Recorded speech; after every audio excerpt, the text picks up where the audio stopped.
So, hi, I'm not used to this, but I'm going to try to explain how I made this video, which I will be adding in edit, the 100 Girlfriends I Love You collab that I made with a bunch of other artists that I added their links in my original post. So, I'm so thankful for everybody who joined. They were so sweet. They submitted on time and they were so excited for the project, and I'm glad that that was all done. And I just felt like yapping about this. It was such a, I guess, like a week long attempt of doing this. And so yeah, I just feel like it's like a good insider. What went on there? Also, additionally, let me just put it out there. I'm not a professional like editor. I mean, I am a multimedia artist, but I feel like things could have been done better, but I just refused to. I was kind of running on caffeine. Like, I refused to sleep that night. So, anyways, let's get into this and let's start with the actual illustration first. So let's get started. And for that to start, let's do the artwork first. So I have here the reference art and then the finished artworks. Well, here's the chibi. But yeah, for the artwork, it wasn't really much. I just kind of followed through the reference material and mixed the character's outfit with my character's outfit because I just wanted a similar silhouette just to make things easier for me because the hair already did a lot of work. So I didn't want to do much. For the coloring, I just did a flat base, and then my art style is still my art style. Like the line work is very much still mine, but this isn't usually how I color. I just did some observations with how they did coloring. Like for example, with the white parts, there's some outline stroke for it. So that's really easy. Honestly, you just like kind of go here on the effects side, mess with the border a bit, control the edge of the thickness, and change some of the colors, and your coloring or whatever you draw will immediately have a stroke on it, and whatever line you put in is gonna match it. So that just made everything a much much more easier. Also gave the work a bit more impact. Honestly, now that I'm looking at it, there's also some kind of 3D effect going on with the line art. I I would have probably did a lot more work trying to attempt that, but I there's already a lot of things going on, so there wasn't any need to do that. After I was done making my character, and same goes to the other characters, I started working on the background. So I just really followed through my screenshots. Like I just kind of one to one it as much as I can. Now I noticed that even though I say one to one, like I want it to be as copied as possible. That wasn't necessarily doable since initially like the square at the background is like tilted. But I'd like to ignore that because that's not my problem at the moment. What I'm working on are pictures that will be used for reference for posting the full spread of each characters. So this is going to be posted on our social medias, and having them all lined up neatly like this was way more doable. And I honestly didn't understand the details of the full graphic elements of the video at the beginning. So for my background here in my clip studio, the colors are all kind of in a separate shape, right? They're all kind of in a separate shape.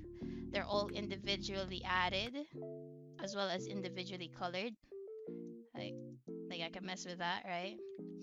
As for the stars, I don't know. Maybe I'm stupid. I don't know a star shape here in Clip Studio. I don't like it. I don't know. I don't know where. So I grabbed some vectors online and then I just kind of messed with it. I grabbed like a full star vector. Let's say that, right? Put this out here. make it full art. Let's just change its colors so people could see. And then like I don't know, dude. I just did this one by one. Added some line work. Uh, Drag them all like that, and then I did it for the entire thing. And then I I found out that I would need to cut the star, like it would need to be in this shape, really, like as if it's a stripe shaped like a star, or a bunch of stripes that would cut out into a star. So all I did at this point was grab a bunch of lines that I did, control click on that, and then find the star pattern, control X, and then that would immediately make a cutout using the selection, the auto selection. So yeah, I did that for the star here because I just don't know how to make it easier for myself. And at the time, I just wanted to brute force it. Like, let's just brute force it. Why not? I don't care. And then same goes to here. Well, it's not really same. Just grabbed a full opacity star, minimized it to 58. Um, this cutout star, like one without any fill inside, I got it from the same vector file that I grabbed, and then added this star here. As for the background, this grid and this star pattern, I got it from the same place in CSV assets. I'm gonna try linking it, or like showing the screenshot of where I found it. Pasted this white square here, or rather, I just kind of manually traced the original shape here, and then clipped the text on it so it doesn't go over and under. So whenever I change it, right, I just change the words blah blah blah blah. It can go over, but not be seen. So all of that, I laid it out for everybody else, added everybody's characters.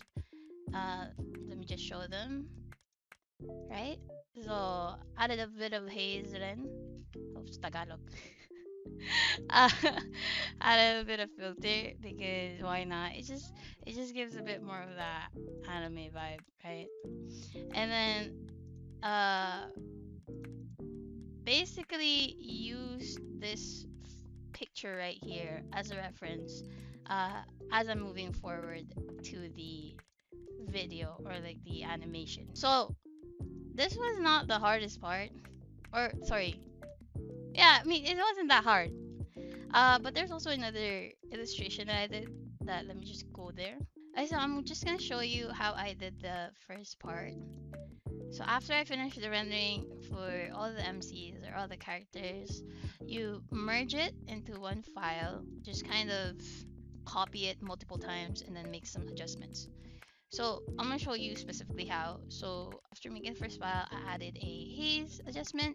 It just looks yummy for that, so I did that for the rest. And then you're gonna see how many times I'm gonna do this. So I did it 3 times. So this is the first row, and then you're gonna see some movement. This is the second row. Now everything went up a bit, and then I'm gonna open the third one, and then it went a bit higher. So all I did was kind of extend it using Liquify. You can mesh stuff. Oh my goodness.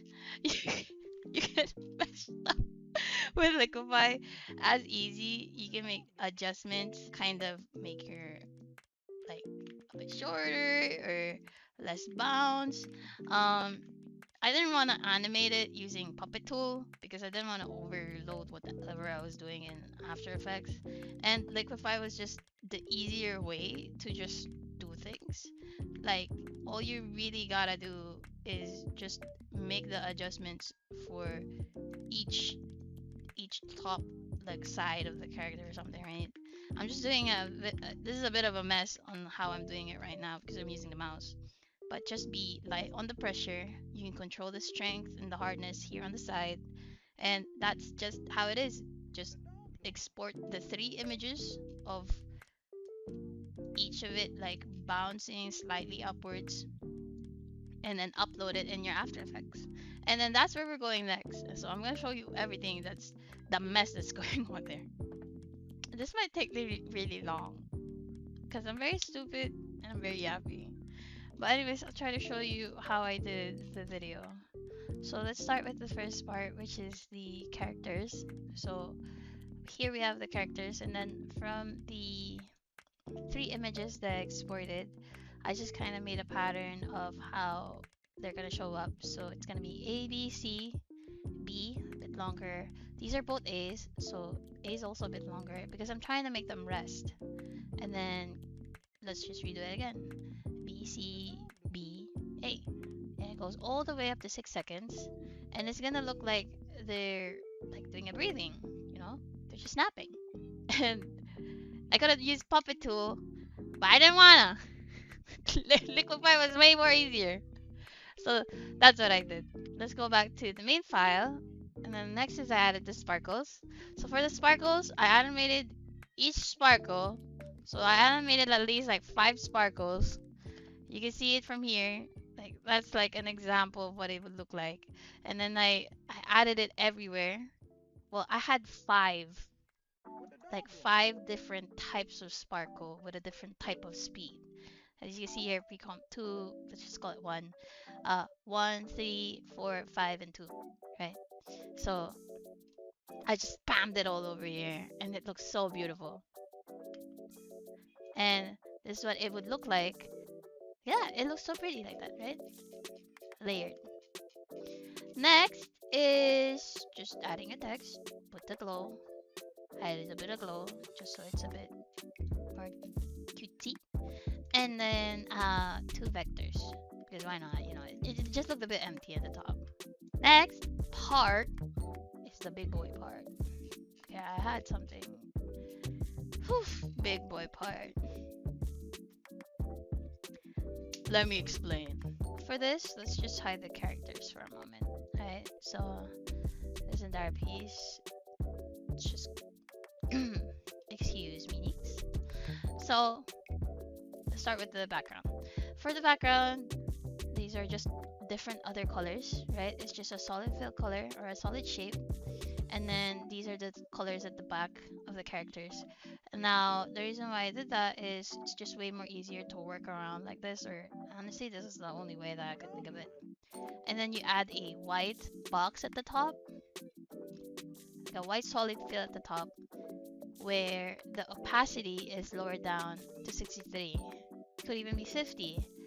The point is the opacity is way lower than it should be, because we want that lighter like box effect, right? That I showed you guys in the CSV. And then I made that rotate the same way that the actual material would rotate. So here's just an example, right?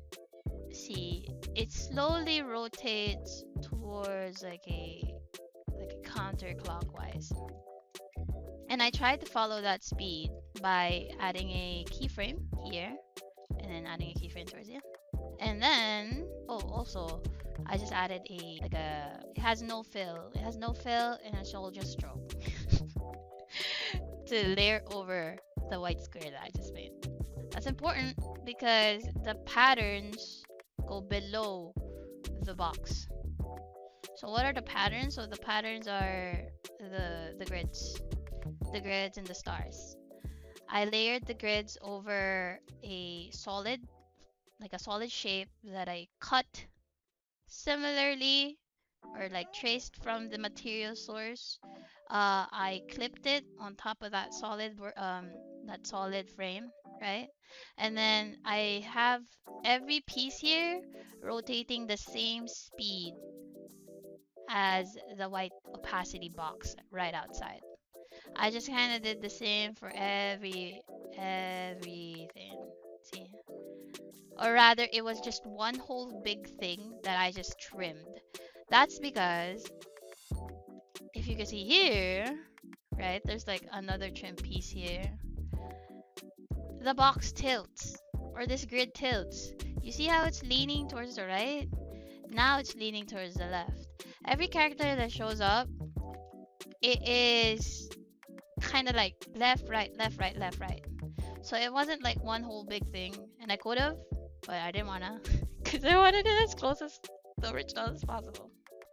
So yeah, not many might notice that because I didn't even notice it at first. It was really something that when you're working on stuff that you would notice these types of things. So the reason why I added the stroke here and not behind it is the grids would just kind of fuck it up. It would just get ruined by the grids and the stars or the solids. This just easily covers up any like ugliness to it. The next that I layered over this are the stars. So for the stars, using the vectors that I exported or edited and then exported from CSP, all I really did was add some keyframes towards the scale and then the rotation. So it starts very small and then goes really big while it has a rotation setup, right? So from 20 minus 24, it goes to like 150, minus 154. And that happens the same here for everything else. I actually had to like fully try to copy the original work.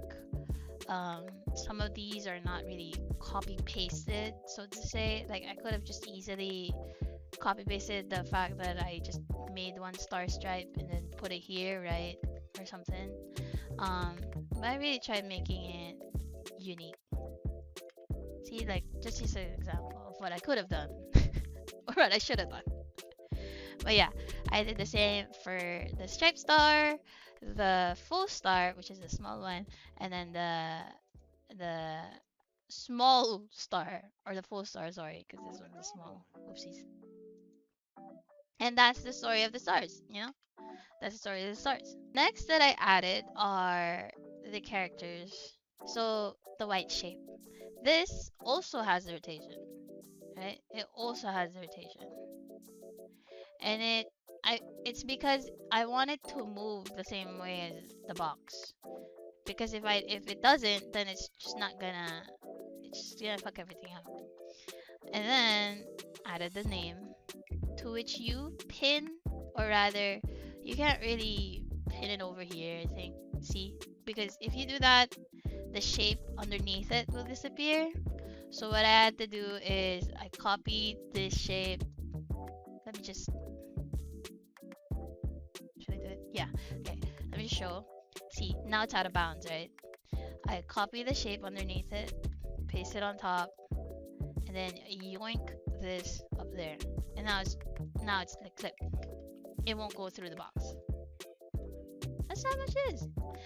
And then it has the position that you put it on here, and then you drag it as far as you can. Right? I also mess with the keyframes, obviously, with the speed. This is another thing. The speed, just to explain this, like, very briefly, this is like the super fast movement of the text, and then the slope is the super slow. That's why it goes slower like that. It's like a slow closing cabinets. That sounds so good. I couldn't think of a different example. I'm sorry. So next you add the characters. Then I added a fill mask for it. Added the colors. I also this is where the assets that I made, the ones with the solid, the ones with like the full splash, right?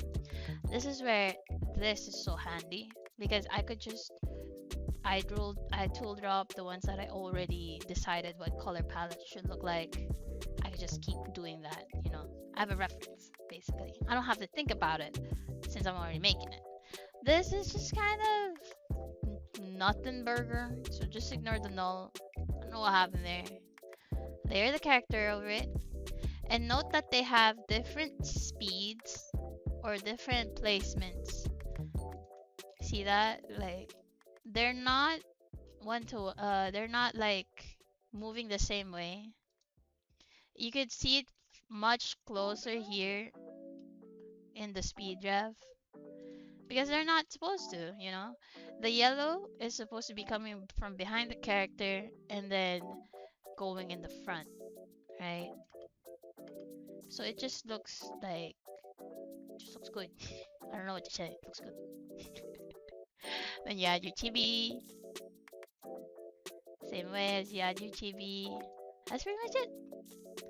The chibi goes the same way. Chibi goes upwards. And you do the rest for the rest of the characters. Ta-da! Sometimes it was annoying because not everybody moves the same way. And then obviously you have to frame the character in a very flattering manner. But it was like a fun experiment to do. It was really nice to do. Everything here, I just like kept doing that. So next is this part, which is like very last minute, right? And it's super simple. All I did was grab the characters again with the colors at the back. Oopsies. With the colors at the back, again, it still has the fill masks, and then added the name at the bottom along with their tags.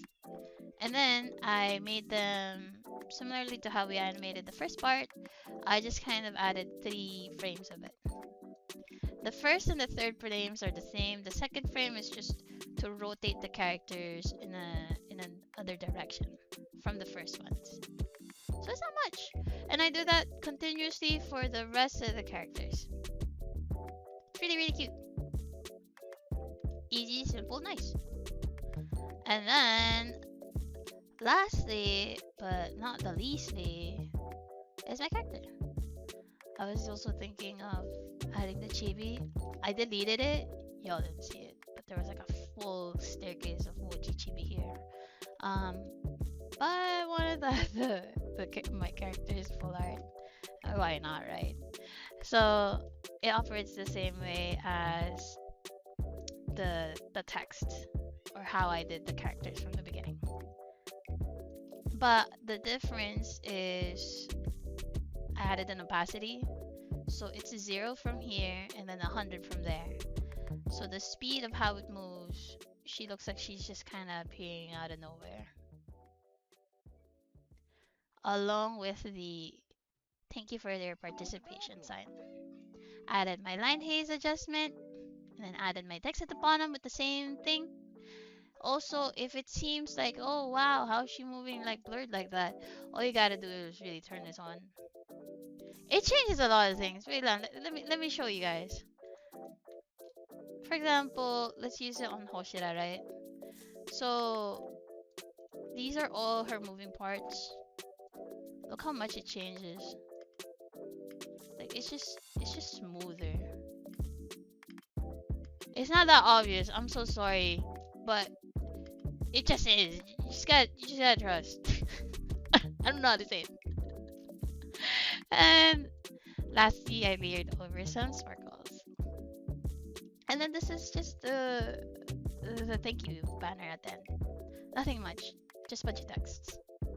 So yeah, that is the 100 or the MCs that really, really loves you. I hope you enjoyed my explainer. I'm so sorry if y'all didn't really understand what I said, or if I yapped too much. But yeah, till next time that I make something like this again. Thank you so much. So bye.